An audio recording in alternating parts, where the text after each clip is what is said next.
बढ़ते कोरोना और पैर पसारते कोरोना पर गर्माती सियासत की बात करते हैं। प्रदेश में एक तरफ कोरोना के मामले बढ़ रहे हैं तो दूसरी तरफ कांग्रेस सरकार पर निशाना साध रही है।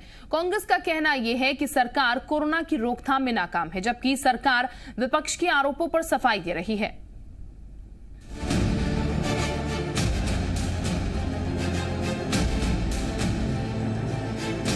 $35,838 एक दिन पहले देश में कोरोना के नए मरीजों का यही आंकड़ा है। और बड़ी बात यह कि पिछले 100 दिनों में एक दिन में आए ये सबसे ज्यादा मामले हैं।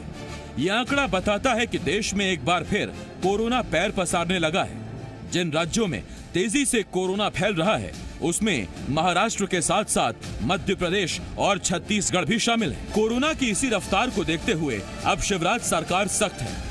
भोपाल और इंदौर में नाइट कर्फ्यू लगा दिया गया है तो 10 बड़े शहरों में रात 10 बजे से सुबह 6 बजे तक सभी दुकानें और बाजार बंद कराए गए हैं। सीएम शिवराज ने कहा कि कोरोना को रोकने के लिए और सख्ती बढ़ानी पड़ी तो बढ़ाएंगे।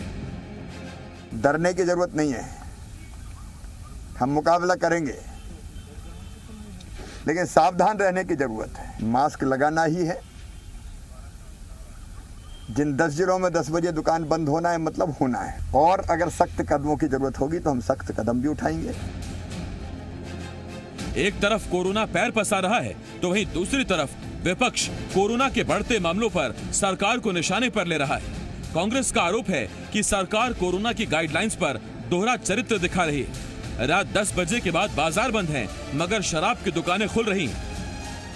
मुझे वैक्सीन पर विश्वास है और मैं सबसे अपील करता हूं कि वो भी वैक्सीन लगाएं।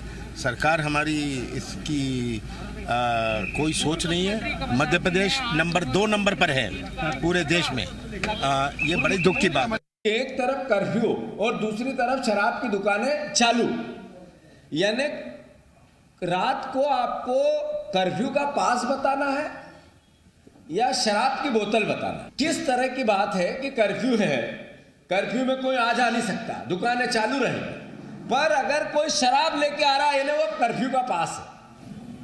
कैसी बात है?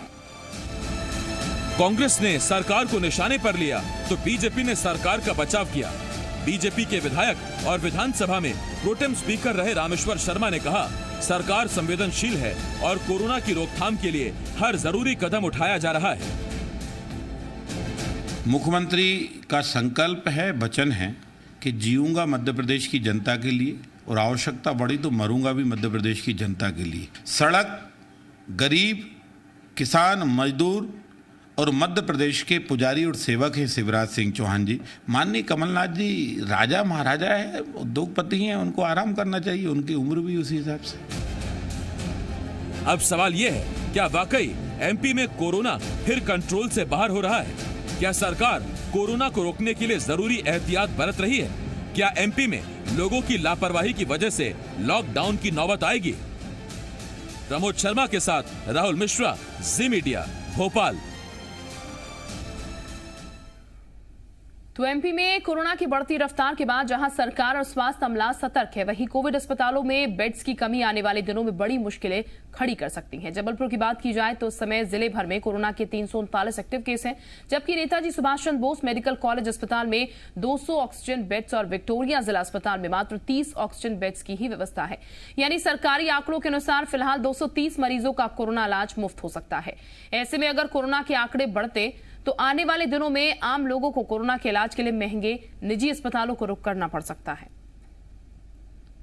पिछले 1 साल में हम लोग पूर्णतः सजग हो चुके हैं और हमारे पास संसाधनों की अब कमी नहीं है। टेस्टिंग फैसिलिटी प्राइवेट में भी उपलब्ध है, सरकारी में भी उपलब्ध है, भर्ती की समुचित व्यवस्था है और चूंकि अब वैक्सीनेशन भी जोर शोर से चालू हो गया है तो जिससे आम जनता को प्रोटेक्शन मिलेगा ही। लेकिन मेरा सभी से निवेदन है कि जब तक हम पूर्णतः सुरक्षित नहीं हो जाते, हमें शासन के निर्देशों का पालन करना चाहिए।